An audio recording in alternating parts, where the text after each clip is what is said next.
Hey, what's good, YouTube? Today I'm gonna be writing to my nigga Jimmy. NBA fans aren't ready to hear the truth. Okay, now let's see what he's talking about with this one. Let's see. Come on, Jimmy. For anyone who doesn't believe Larry, hold on. Damn, I'm reading mad slow. For anyone who doesn't believe Larry Bird would be an all-time great in today's NBA, explain this, bro. Cause they white and slow. Damn, the Rush shit. Damn, Rush. That's fucked up. Talking like Jordan wasn't an actor also. How he even played dead in one. What? Oh, wasn't an actor. Like, what? Wasn't an act. Like, bro. Niggas can't fucking type, bro. What? 80 over Duncan? Yeah, you're smoking bud, bro. You're smoking bud. No one, absolutely nobody. Magic fans. Hey. Damn, LeBron had to play. Like, for Bryce to play as well, it would have to take a long ass time. MJ would have just been in high usage. Damn, that's crazy. Dan Stevenson.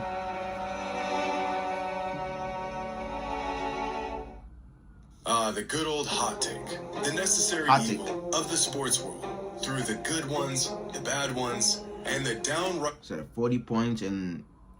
40 points is the new 30 points. 60 points is the new 40 points. I don't know. That hot take might not be so wrong. Through the good ones, the bad ones, and the downright... Hot take, Stephen Curry would have been the GOAT. Well, been the GOAT debate if LeBron didn't beat him 3-1. That is facts. That is facts, bro. I'm taking Prime Harden over Prime Giannis. No, I'm still taking Prime Giannis, bro. Atrocious ones. We once again find ourselves racking our brains, trying to figure out how some people come up with this nonsense. But today, I've done the brain racking for you and found some of the hottest NBA takes on the internet. So, buckle up. This may be a bumpy ride. Today's video is brought to you by SeatGeek. With the hey, go check it out, man. Here into the cold batch, we've got some NBA hot takes. So, despite my head still reeling from our last batch, we've got some new scorchers to take a look at. You'd think I'd know better than to peer into the cold, soulless abyss of casual NBA fandom by now. But I'm sick. I can't help myself, and I've got nothing better to do. So here we are. Now this first one, some people are not going to be happy with. This NBA fan says, in terms of excitement, Steph is this generation's Jordan. And I agree. Steph may not be this generation's best player, but when it comes... That is true. When it comes to terms of the what's called, like, the excitement of watching Curry and always seeing something like, amazing. Yeah, Steph is damn near Jordan for this generation. Because, bro, when it was Jordan, people loved to see a high-flying, high fucking versatility in the air with Jordan. And with Curry, people love to see the three-pointers, the long ball. So, hey. To drawing eyes and attention and putting on an absolute show. There's no one that does it like Stephen Curry. The deep threes, the antics, the fact that he's still on the same team that drafted him. It all adds to the Steph experience that fans across the globe love about watching him play. This man has kids on the other side of the planet rocking his jersey trying to knock down look-away threes. This relatively small, unassuming athlete who wasn't a superstar recruit, rising through the NBA ranks and winning titles amongst giants. How can you not love the guy? Is there anything as thrilling as watching Steph come down the court? Defense absolutely scrambling, trying, hoping they can stall the inevitable. But it's too late. Steph is pulling up from 30 feet, and the outcome is already set in stone. Curry, long distance. Bang!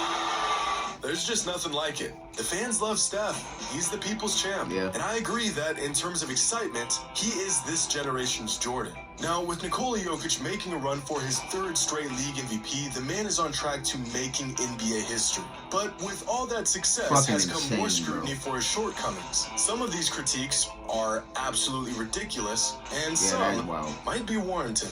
A couple days ago, Stephen A. Smith said that Jokic potentially winning back-to-back-to-back league MVPs, despite his lack of playoff success, is almost criminal. It is true. It is true, because when it comes to like other people before him, like for example Giannis, when Giannis got his second MVP or whatever, people was like, okay, bro, you got to start winning championships.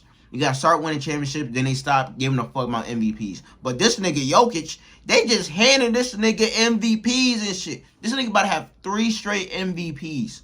Like, goddamn. Like for me, I got Giannis winning MVP. Like, bro, I want Giannis to win MVP. Because, like, yo, defense should matter. It should matter to fucking some extent. Like, bro, Giannis is top 5 when it comes to, offensively, and defensively at that as well. Like, bro, I don't want to take nothing away from Jokic. Jokic is great. He's phenomenal. You know, he's averaging a triple-double this season. Cool. But it's like, Giannis is averaging what? 31 and 12 or whatever. And it's like, defense should come into account as well. Like, it shouldn't matter. Like, damn. The validity of his awards. And like many fans of the NBA, this guy feels that this criticism of Jokic isn't fair because he's always made the most of what he's been given in the playoffs year after year. And I understand this line of thinking.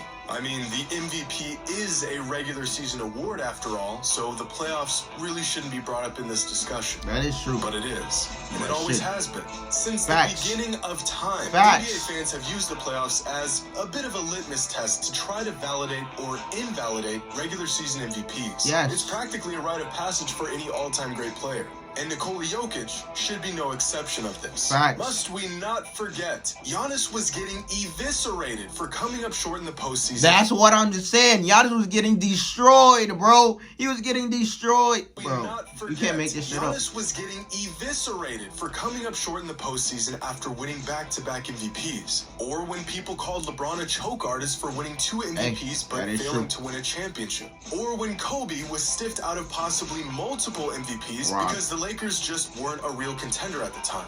You can give me all the excuses in the world, and it won't really make a difference. Because no other all-time great player was granted any excuses either. If a player wants to ascend to all-time great status, he will be held to an all-time great standard. Yes. The man is on track to winning his 3rd straight in MVP, a row.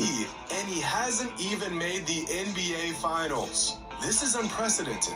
Now, is this criticism unjust? Maybe, but why should Jokic be spared from intense criticism when no other great player was? We've seen voter fatigue and narratives and postseason failures prevent countless players from winning the regular season MVP. Why is Jokic exempt from this same standard? Once a player receives a certain level of praise, no excuse will be sufficient in explaining why they haven't won a ring, or even come close for that matter. This is how it's always been, and I completely disagree with this take. Now, just a couple days ago, Damian Lillard put on an absolute clinic when he scored 71 points against the Rockets. 71 points. The man hit 13 threes and was a perfect 14 for 14 from the line. He did it all. I mean, this was a masterpiece from Dame. But leave it up to NBA fans to find the fault in this performance because, according to some fans, Dame's 71 points weren't all that impressive since he did it against one of the worst defensive teams in the league. Nah, still impressive. You heard that correctly.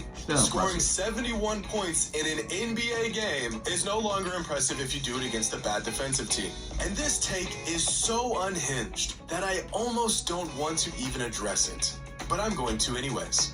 Now, I'm gonna let y'all in on a little secret, but you can't tell anyone I told you this. Most big games throughout NBA history are against bad defensive teams. Surprise! Pretty crazy, right? Wilt's 100-point game in 1962 was against the Knicks, who were the 2nd worst defensive team in the league at the time. Kobe Bryant's 81 in 2006 was against the Raptors, who were also the 2nd worst defensive team in the league. And David Thompson's 73 in 1978 was against the Pistons, who were the 9th worst defensive team in the league at the time. In fact, this is the case with nearly every all-time big scoring nights throughout NBA history. Hey, it's a bit expected, to be honest. the Bobcats, who were the worst defensive team in the league. Shaq's career high was against the Clippers, who were also the worst defensive team in the league. Steph's career high was against the 3rd worst defensive team in the league, and Michael Jordan's career high was against the 9th worst defensive team in the league at the time. Even Donovan Mitchell's 71 earlier this season was against the 5th worst defense in the entire NBA.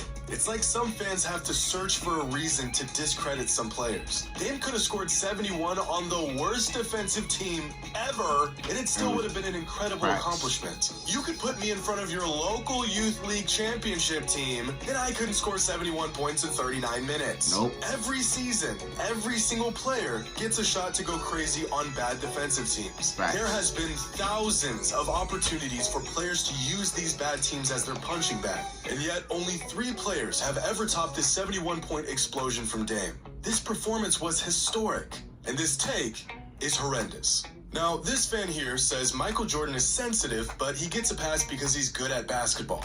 And I agree with half of this take. Michael Jordan was sensitive. People will excuse his behavior as competitive, but everyone in the NBA is competitive. Jordan couldn't take criticism whatsoever. In fact, his famous quote is literally a statement of how things people did and said about him really got to him. But he didn't get a pass just because he was good at basketball. He gets a pass because every time someone pissed him off, he always went out and proved them wrong. They said Clyde Drexler was his equal. He didn't like that, and so he went out and stomped the man in the NBA Finals. They said he wasn't as good when he came back from his first retirement, so he added that to his list of reasons to be an absolute menace and three-peated for the 2nd time. You can be as sensitive as you want if you back it up. I think as long as that shit bring results, my nigga, hey, be as sensitive as you want, man. You can be as sensitive as you want if you back it up. I think most NBA fans would consider Kevin Durant sensitive, but if he followed up his tweets with more championships and absolute dominance over the NBA for the rest of his career, those tweets would be an afterthought. Facts. Now, our last take is a scorcher. And not even for a split second does it add up in any way, shape, or form. Hey, actions speak louder than words, man. So it's like you gotta. And not even for a split second does it add up in any way, shape, or form. This NBA fan says, back then, we used to celebrate three-peats. Now kids are out here celebrating 4 titles in 10 tries and call it greatness.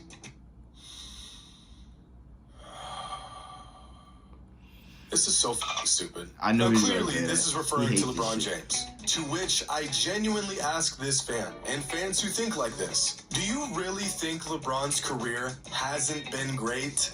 No, it is great. I mean, really? Is it possible that we can celebrate any ring that any player wins at any time?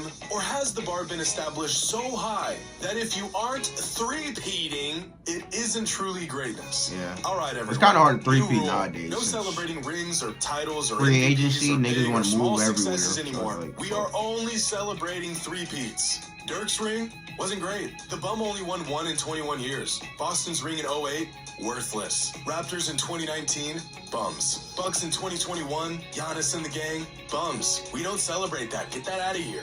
I just can't believe some fans actually think like this. I mean, according to this logic, no one in the entire NBA right now should be celebrated. We need to drop this whole rings or bust discourse altogether. It's just silly, and it's a bad faith argument to discredit really awesome players. In fact, this same fan goes on to share posts celebrating the greatness of players like Damian Lillard and John Stockton, who've never won a ring. Damn. And most ironic of all, this fan goes on to say that the '89 Cleveland Cavaliers were the greatest team in franchise history, literally describing a team that was bounced out of the first round of the playoffs as the greatest. So not only is this line of thinking flat out wrong, it's disingenuous. A player doesn't need to pull off the greatest feat in the history of the game to be great. Greatness comes in many different shapes and forms. That is true. And apparently, so do takes on the NBA. And unfortunately, that's all the racking my brain can handle in one sitting. But y'all know the drill. Leave a comment with your hottest NBA take. The hotter, the better. Or worse. Hope you all enjoy it. And as always, until next time. Hey. Yeah, another fire video from Jimmy. But it's like, man, these hot takes be so fucking funny. Some of them be fucking outrageous, and some of them be actually, like, you know, really be like, you know, smart takes. Like, shockingly. But bro, you know, if you got any hot takes, drop them down below. But another fire video from fucking Jimmy, man. These hot takes be funny as fuck. But you know, like, comment, subscribe, suggest anything else to interact to, you know, down below in the comments. But check out in the next one.